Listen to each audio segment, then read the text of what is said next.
प्यारे बच्चों नमस्कार। इस वीडियो में क्लास 10th का जो अनसोल्ड पेपर अवतार का है, इसके में सेट नंबर 1 का भाग बना चुके हैं। तो इस सेट नंबर 2 में हम चौथे का घा बताएंगे, ठीक है। और बाकी चौथे का घा इस वीडियो में बताएंगे, और बाकी जो इसके ऊपर वाले प्रश्न हैं वो भाग 1 में बना चुके हैं। तो इस वीडियो को आप जरूर देख लें। तो इसमें चौथे का घा बताएंगे। चौथे का घा तो देखो क्या करेंगे, पहले प्रश्न के देख लें आप। 12 सेंटीमीटर वाले त्रिज्यखंड का कोण 120 अंश है। इस त्रिज्यखंड को इस प्रकार मोड़ा गया है कि उसके दो किनारे वाली त्रिज्याओं को एक साथ जोड़कर शंकु प्राप्त होता है। तो शंकु का आयतन ज्ञात कीजिए। तो प्रश्न तो आपने देख ही लिया होगा, तो आपके पास अवतार का अनसॉल्व्ड पेपर होगा, ठीक, उसे आप देख लें ध्यान से। तो चौथे का घा पेज नंबर 28 है। तो इसको थोड़ा साइड पे लगा रहा हूँ मैं, तो देखिए अब तो यहाँ पर एक त्रिज्यखंड है आपका ये,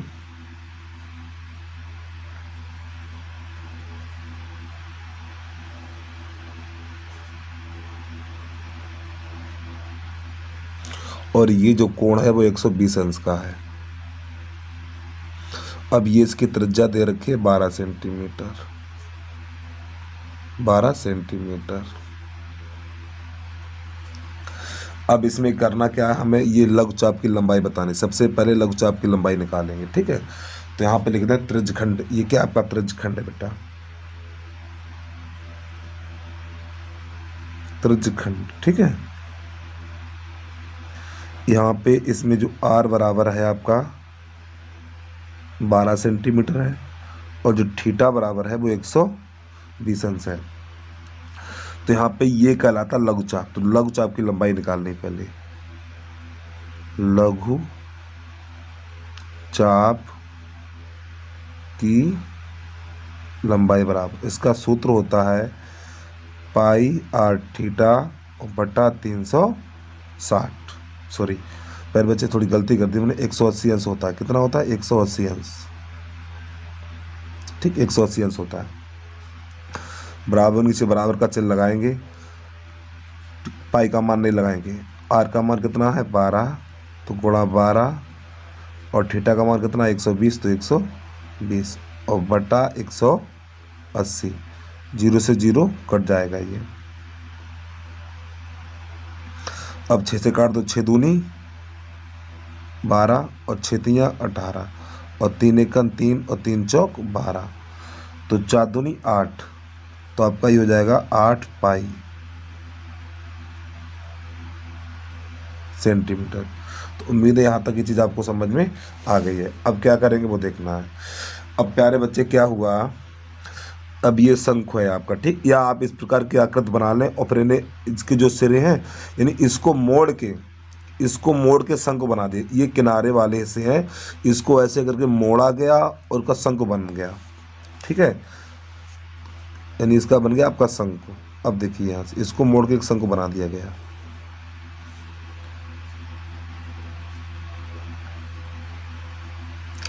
अब जो आपके ये, अब एक मिनट रुक जाओ, बना के दिखा रहा हूँ मैं आपको।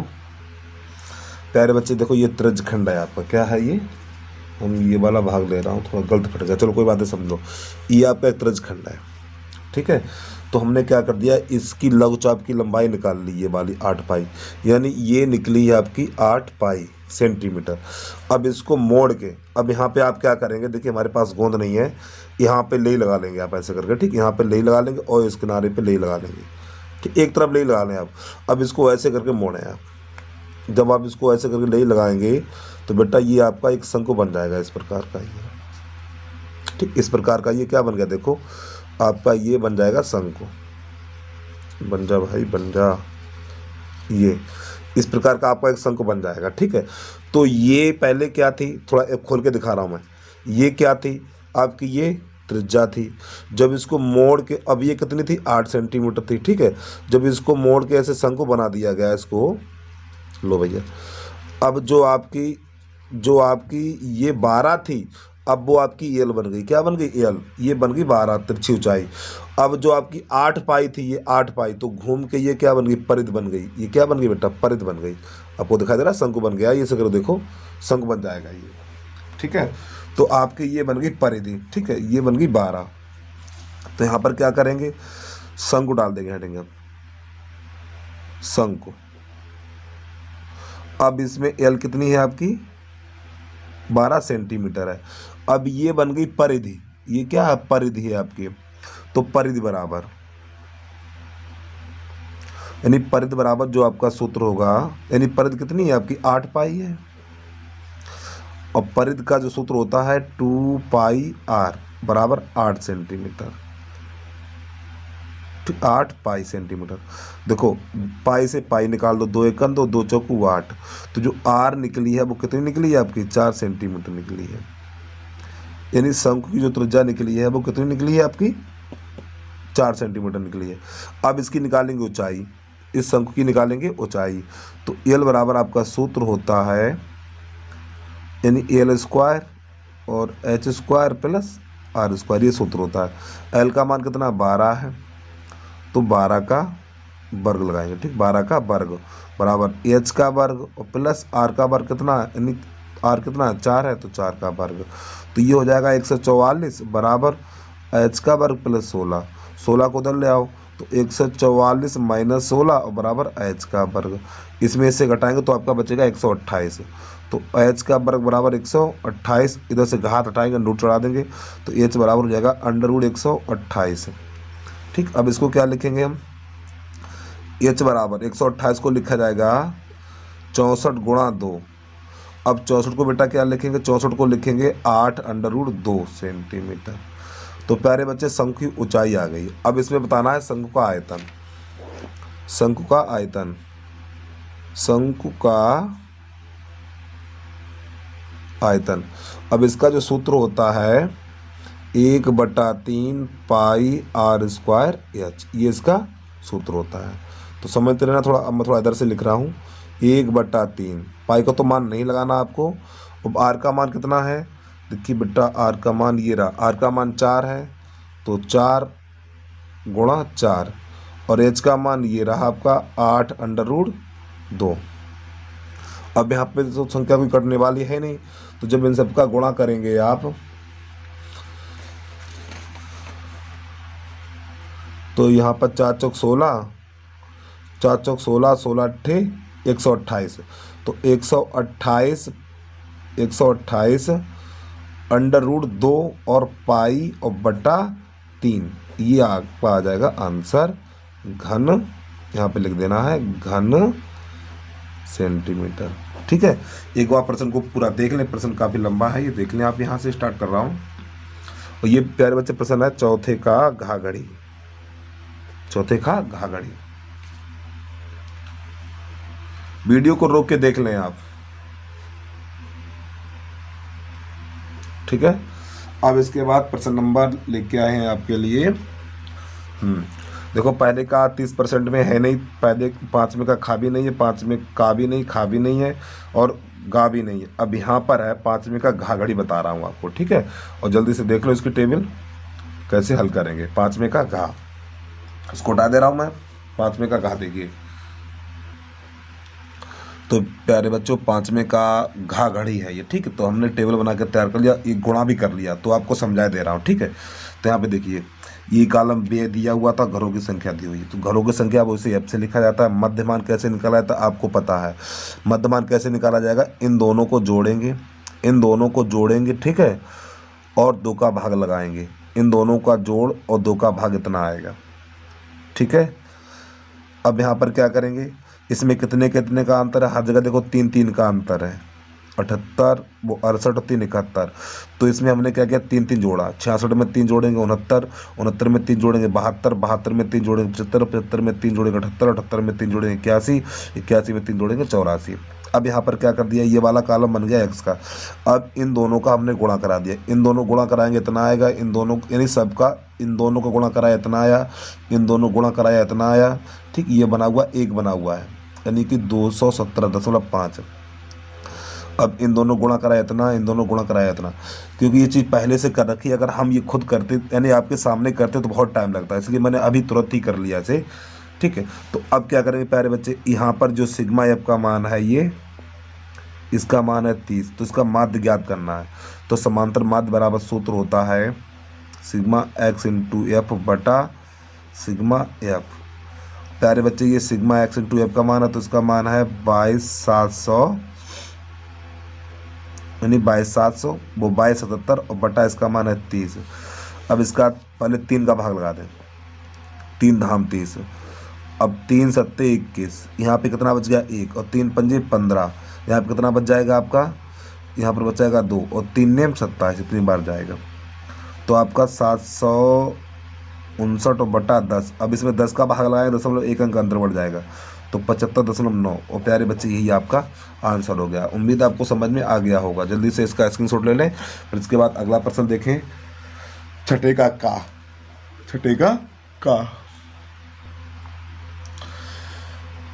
का है यहाँ पर 2 अंकों की संख्या में दहाई का अंक इकाई के अंक का 3 गुना है। यदि संख्या में से 54 घटा दें तो अंक पलट जाते हैं, तो संख्या ज्ञात कीजिए। तो ये सवाल किस प्रकार का देखना है आपको। तो यहाँ पर क्या करें, माना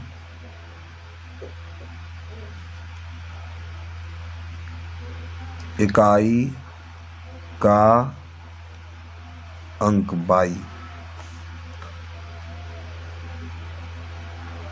दहाई का अंक बराबर चिन्ह लगा लो x, ठीक है। माना इकाई का अंक 22 और दहाई का अंक x है, तो अभीष्ट संख्या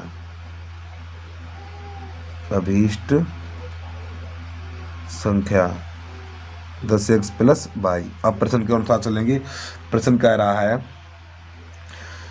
दहाई का अंक इकाई के अंक का 3 गुना है। जो दहाई का अंक है यानी कि 3x, दहाई का अंक इकाई के अंक का 3 गुना है, यानी इकाई के अंक का 3 गुना अर्थात 3y। समीकरण नंबर 1। अब प्रश्न कह रहा है यदि संख्या में से 54 घटा दें, ये संख्या है तो इसमें 54 घटा दें आप, 10x प्लस 22 माइनस का 54। जब संख्या में से 54 घटा देते हैं तो इसके अंक पलट जाते हैं, इस संख्या के अंक पलट जाएंगे, यानी कि 10y प्लस x ये हो जाता है आपका।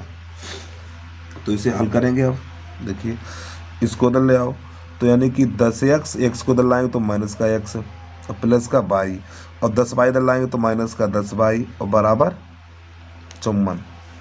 तो यहाँ पर 10x में से x घटाएंगे तो 9x बचेगा, यहाँ पे माइनस का 9y बचेगा और बराबर 54। तो 9 का भाग लगा दें आप, 9 का भाग देने पर, तो 9 का जब भाग देंगे तो 9 1 9, 9 1 9, तो x माइनस y बराबर 9 छक्का 54, ठीक। अब यहाँ पर क्या करेंगे, x का मान कितना 3y है, तो x बराबर 3y रखने पर, तो जब x की जगह पर 3y लगाएंगे तो यहाँ पे हो जाएगा 3y माइनस का y और बराबर 6। तो यहाँ पे बचेगा 2y बराबर 6, 2 1 2, 2 3 6, तो y बराबर आपका निकल के आ जाएगा 3। तो ये समीकरण नंबर लगा देंगे आप 1 में रखने पर, तो y की जगह पे यहाँ पे लगा देंगे, तो x बराबर आपका हो जाएगा 3 गुणा 3, तो x बराबर हो जाएगा 9। तो अभीष्ट संख्या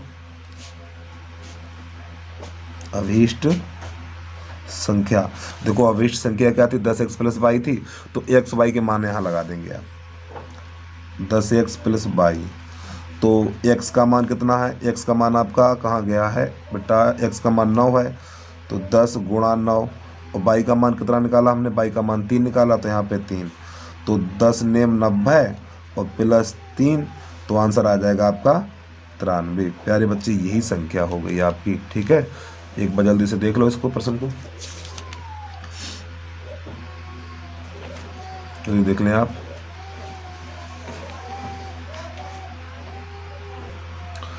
छठे का नंबर खा है। देखिए एक यहाँ पर थोड़ी गलती थी, वृत्ताकार लिखा हुआ था, तो एक बेलनाकार कमरे के ऊपर अर्धगोलाकार गुंबद है जिसका कुल भीतरी आयतन 48,510 मीटर क्यूब है तथा भीतरी व्यास उसकी महत्तम ऊंचाई के बराबर है, तो कमरे की ऊंचाई ज्ञात कीजिए। अब यहाँ पर थोड़ा आपको समझ लेना है।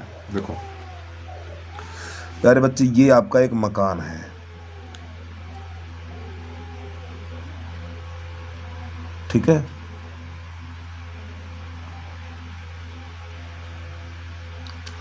और इसके ऊपर अर्धगोलाकार गुंबद लगी हुई, अर्थात अर्धगोला है इस प्रकार। तो यहाँ पर जो आपकी ये क्या है, त्रिज्या है, और ये क्या आपकी है, बेलन की ऊंचाई। अब ये अर्धगोले की त्रिज्या है। तो यहाँ पे समझना, जब भी कोई भी आकृति एक दूसरे के ऊपर रखी हो, पूरी पूरी ढकी हो, तो दोनों की त्रिज्याएं बराबर होंगी। तो सबसे पहले लिख लें आप यहाँ पर बेलन तथा अर्धगोले की त्रिज्या समान है। त्रिज्या कैसी है आपकी, बिल्कुल समान है, ठीक है। अब इसके बाद बेलन की ऊंचाई, बेलन की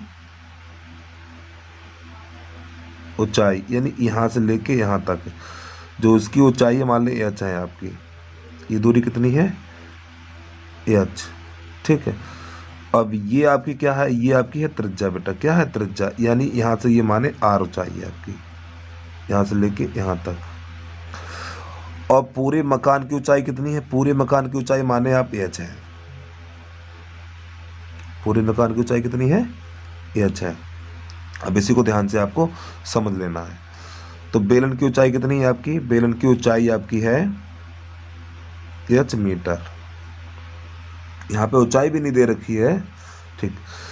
तो अब करना एक चीज़ और इसने बोला है, इसके भीतरी व्यास, यानी जो इसका भीतरी व्यास है, ये इसका जो भीतरी व्यास है बेटा, ये जो इसका भीतरी व्यास है, अर्थात 2r बराबर जो भीतरी व्यास है, इसकी महत्तम ऊंचाई, महत्तम ऊंचाई का अर्थ होता है संपूर्ण ऊंचाई, ठीक है।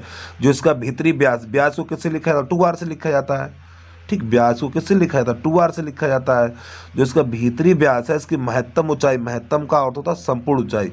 तो यहाँ से लेके यहाँ तक कितना है, h प्लस r, कितना है आपका, h प्लस r। ये अब r को आप इधर भेज दें, r को इधर भेजेंगे, जब r को आप इधर भेजेंगे तो क्या हो जाएगा आपका, ये 2r माइनस r और बराबर h, ठीक है। तो h बराबर कितना हो जाएगा आपका, h बराबर आपका हो जाएगा, अरे भाई 2r में से r घटाएंगे तो r बचेगा, तो h बराबर r हो जाएगा आपका बेटा। उम्मीद है आपको यहाँ तक ये चीज़ समझ में आ गई होगी, ठीक। आपको प्रश्न को हल करते हैं। तो इस क्या कह रहा है प्रश्न, यानी कुल भीतरी आयतन, तो यहाँ पे लिखेंगे ठोस का कुल भीतरी आयतन बराबर दे रखा है आपका 48,510 घन मीटर। अब ठोस का कुल भीतरी आयतन, इस ठोस में क्या क्या चीज़ है भाई, देखो इसमें बेलन है तो बेलन का आयतन तो पाई आर स्क्वायर एच, ठीक है। ऊपर क्या अर्धगोला, तो अर्धगोले का आयतन 2/3 पाई आर क्यू और बराबर 48,510। अब एक चीज़ देखिए, h बराबर कितना r है, तो h बराबर r रखने पर, अब h की जगह पे यहाँ पे r लगाएंगे तो क्या बन जाएगा आपका, ये पाई आर स्क्वायर गुणा r और बराबर 2/3 पाई r, सॉरी प्लस का चिन्ह लगेगा यहाँ पर, q और बराबर 48,510। तो ये कितना बन जाएगा आपका, बन जाएगा ये पाई आर क्यू और प्लस 2/3 पाई आर क्यू और बराबर 48,510। अब प्यारे बच्चे इसके नीचे कर लेंगे एक, तो इसका गुणा इसमें और इसका इसमें करेंगे, तो आपका 3 पाई आर क्यू और प्लस 2 पाई आर क्यू, पाई बना हुआ ये, और बटा 3 और बराबर 48,510, ठीक है।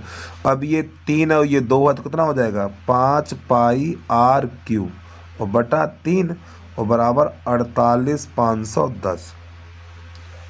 ठीक, अब यहाँ पे ये तो हो जाएगा 5, पाई का मान 22 और बटा 7 नीचे निकाल दें, ठीक है, और गुणा नीचे वाला 3, और आर का तो मान पता ही नहीं है आपको,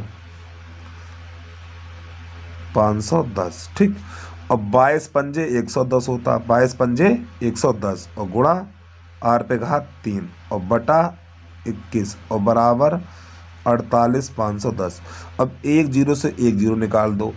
अब 11 से 11 एकन 11, तो 11 चौक 44, 4 बच गए, फिर 11 चौक 44, फिर यहाँ पर 1 बच गया, फिर 11 एकन 11, कितना, तो आपका यहाँ पर बचा है आर पे घात 3 बटा 21। ठीक है, अब ये 441 होता है आपका बेटा, ये 441 है, ये 21 का वर्ग है, 21 का वर्ग, तो इसके नीचे एक कर लो, तो 21 पे घात 2 ये है और 21 ये, जब इसका गुणा करेंगे तो r पे घात 3 बराबर आपका हो जाएगा 21 पे घात 3। कितना हो जाएगा? 21 पे घात 3। अब यहीं पे घात से घात कट जाएगी तो आपका r बराबर निकल के आएगा, यहाँ पर r बराबर निकल के आएगा 21 मीटर। तो प्यारे बच्चे, उम्मीद है यहाँ तक ये बात आपको समझ में आ गई। एक बार प्रश्न को पूरा देख लें जल्दी से, कोई दिक्कत हो वीडियो को रोक के देख लें दोबारा से। अब प्रश्न ये कह रहा है कमरे की ऊंचाई कितनी है, कमरे की ऊंचाई, कमरे की ऊंचाई। अब देखो बेटा, कमरा यही तो आपका, यानी यहां से लेके यहां तक ये वाला मान, यानी ये मान कितना है आपका h, और ये कितना है r है, और दोनों h बराबर दोनों r है, नहीं जितना, यानी कि h बराबर r है, तो क्योंकि ऊंचाई और इसकी त्रिज्या बराबर है तो कमरे की ऊंचाई हो जाएगी h प्लस r। ठीक, यानी यहाँ पे देखो ना भैया, आपका r का मान कितना निकला है, r का मान, जो r का मान वो कितना निकला है, 21 निकला है। तो यहाँ पे चलो लिख सकते हैं r बराबर h बराबर 21 मीटर, आप ये लिख सकते हैं, यानी r का भी मान 21 है और h का भी मान 21 ही है। तो यहाँ पे क्या करेंगे, इसका मान रखेंगे आप 21 प्लस 21, तो कितना हो जाएगा, 21 दूनी 42 मीटर। और प्यारे बच्चे, यही इसका आंसर आ गया है। ठीक है, अब इसके बाद अगला प्रश्न देखिए आप, प्रश्न नंबर 6 का गा, एक प्रकाश स्तंभ के शिखर से देखने पर समुद्र में दो जहाजों के अवनमन कोण क्रमशः 30 अंश तथा 45 अंश है। यदि प्रकाश स्तंभ के एक ही ओर एक जहाज दूसरे जहाज के ठीक पीछे 50 मीटर की दूरी पर है तो समुद्र तल में प्रकाश स्तंभ की ऊंचाई ज्ञात कीजिए। तो प्यारे बच्चे, प्रश्न तो आपने देख लिया है, तो इसको कैसे हल करेंगे वो आपको देखना है। इसको थोड़ा साइड पे लगा रहा हूँ मैं। प्यारे बच्चे, ये एक प्रकाश स्तंभ है आपका, ठीक, ये प्रकाश स्तंभ। अब ये आपका एक समुद्र है, ठीक, या समतल बोल सकते हैं आप यहाँ पर, ये ऐसे करके। अब यहाँ पे दो जहाज है, एक जहाज ये है और एक जहाज आपका ये है, ठीक है। इन दोनों के बीच की दूरी है 50 मीटर, यानी 50 मीटर की दूरी पर है ये। अब यहाँ से कोई व्यक्ति, यानी प्रकाश स्तंभ यहाँ से किसी व्यक्ति ने देखा इनके अवनमन कोण। प्यारे बच्चे, जो अवनमन कोण बनते हैं वो ऊपर, यानी जो अवनमन होते हैं वो हमेशा ऊपर से देखे जाते हैं, ठीक। तो यहाँ से कोई व्यक्ति बैठा है, उसने यहाँ से कोई कोण देखा, यहाँ से देखा कि ये कोण बन रहा है 30 अंश का, यहाँ से बनेगा आपका ये 30 अंश का, यानी ये कोण बनेगा आपका, ये 30 का होगा, कितने का होगा, 30 का। तो प्यारे बच्चे, ये भी आपका 30 का, क्योंकि ये एकांतर अंतः कोण कहलाते हैं आपके, ये 30 अंश का है। फिर इसके बाद कुछ देर बाद उसने देखा, इसको देखा होगा भैया, दूसरे जहाज को देखा, इसका कोण कितना है, 45 अंश है, ठीक। ये वाला कितने का हो जाएगा आपका, 45 अंश का हो जाएगा। चित्र बन के तैयार हो गया। ए बी सी डी, यहाँ लिख लो ई। तो यहाँ पर क्या करेंगे वो देखना है। तो हमें ज्ञात करना है, ये प्रकाश स्तंभ, इसकी ऊंचाई ज्ञात करनी है, यानी कि हमें ये ज्ञात करना, ये कर लें एक साथ। तो यहाँ लिखेंगे माना BC एक प्रकाश स्तंभ है, BC एक प्रकाश स्तंभ है, BC एक प्रकाश स्तंभ है, ठीक है। तो ज्ञात ये करना है। तो समकोण त्रिभुज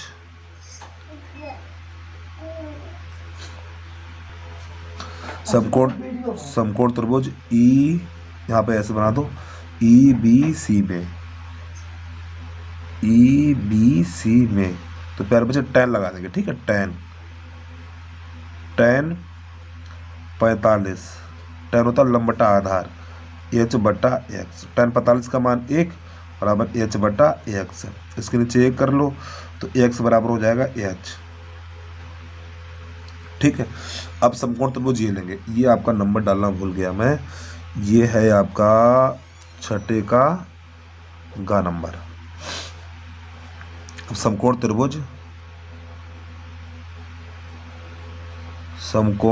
त्रिभुज ए बी सी में, ठीक है। अब यहाँ पे tan 30, तो ये h बटा 50 प्लस x, ठीक, ये h और ये 50 प्लस x, और tan 30 का मान है 1 बटा √3, तो h बटा 50, x का मान कितना है, x की जगह पे h लगा दें, x की जगह पे h, ठीक। अब इसके नीचे कर लें बेटा गुणा, यहाँ पर कर लें, इसके नीचे 1 कर लें अब, ठीक है। तो इसका इसमें करेंगे तो √3h बराबर और 50 प्लस h को उधर ले आए तो √3h और माइनस h और बराबर 50। अब यहाँ से h कामन ले लें आप, जब यहाँ से h कामन लेंगे तो बेटा बचेगा √3 माइनस 1 और बराबर 50। अब इसका अंदर लगा देंगे भाग, तो h बराबर हो जाएगा आपका 50 बटा √3 माइनस 1। अब यहाँ पे करेंगे हर का परमीकरण करने पर, ठीक है। हर का परमीकरण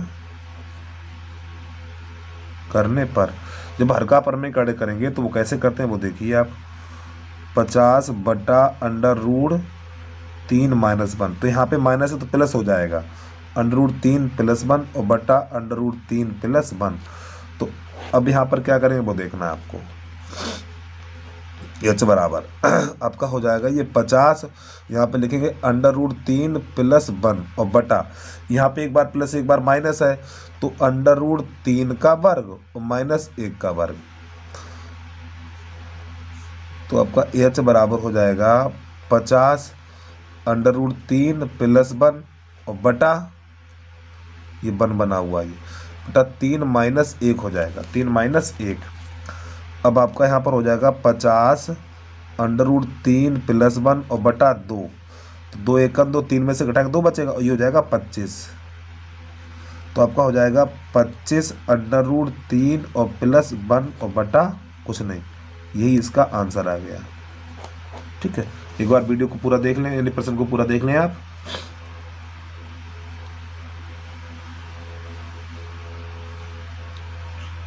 ठीक है, अब इसके बाद प्रश्न नंबर अगला देखिए। अब आप पहले बच्चों आपका ये छठे का घा घड़ी है, देखो आप, ठीक है। निम्नलिखित सारणी में 400 नीलाम लैंपों के जीवन काल का विवरण दिया गया है। लैंपों के जीवन की माध्यिका तथा बहुलक की गणना कीजिए, यानी माध्यिका तथा बहुलक निकालना, और टेबल इसमें दी हुई है, ठीक है।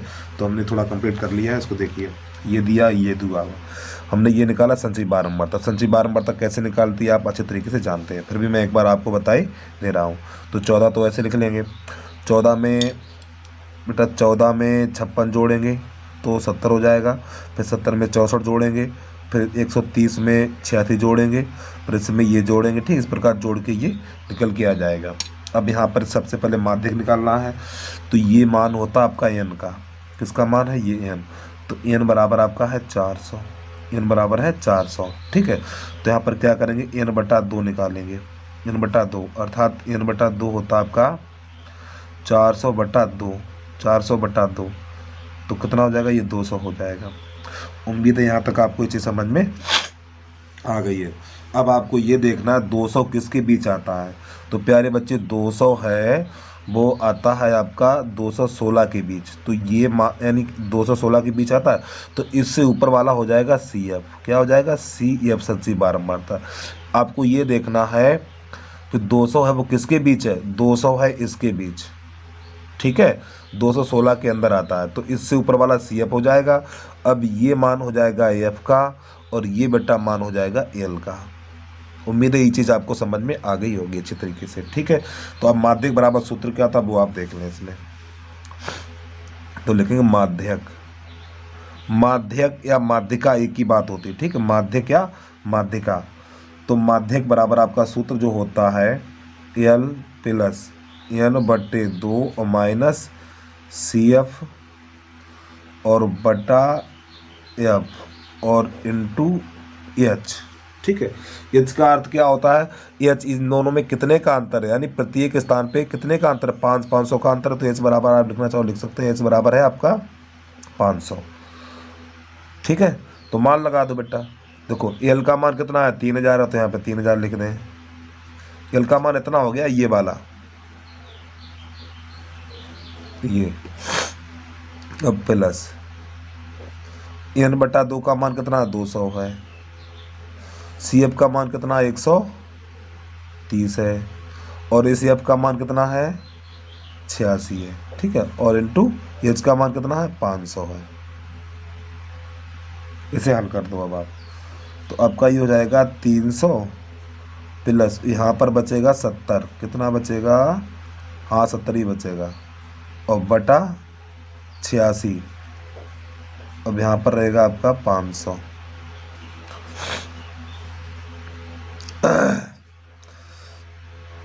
अब इसका क्या करना, अब गुणा कर देना, या तो काट दो पहले भाई, ये 86 कटेगा आपका 4 से, चलो 2 से काट दो। अच्छा, जब इसे 2 से काटेंगे तो 2 यानी 43 बन जाएगा आपका, ये 43 दूनी 46, ठीक है। हाँ 4 2 चौकू 8 2 3 6, अब ये कटेगा 35 से, तो आपका हो जाएगा ये 3000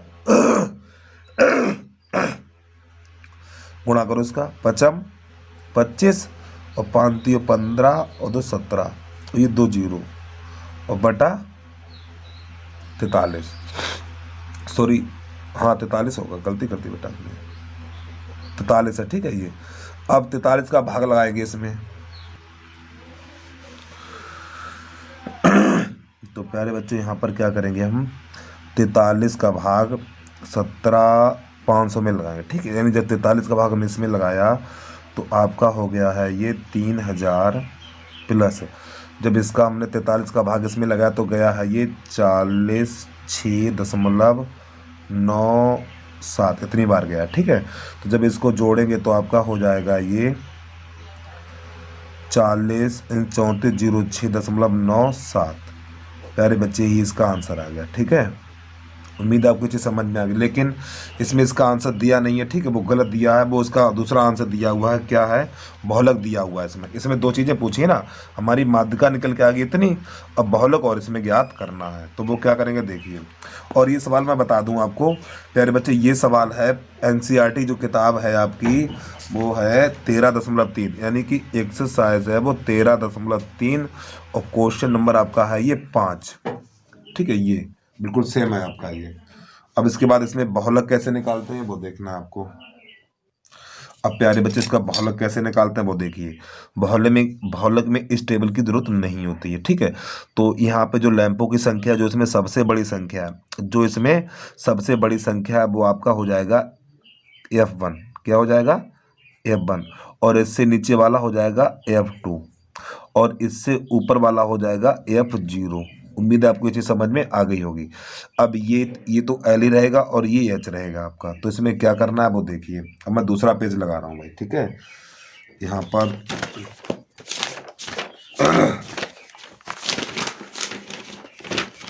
तो इसमें क्या करना देखना, तो यहाँ पे सूत्र लिखा जाएगा। अब आपका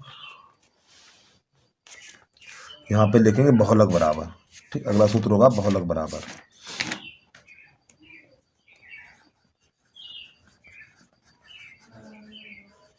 बहुलक बराबर जो सूत्र है आपका L प्लस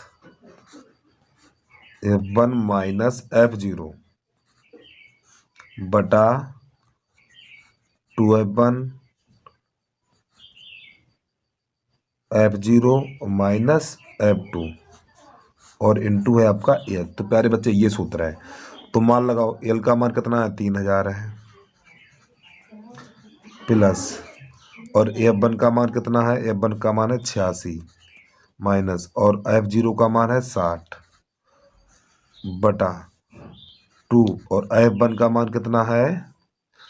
F1 का मान है 86, F0 का मान 60, F2 का मान 74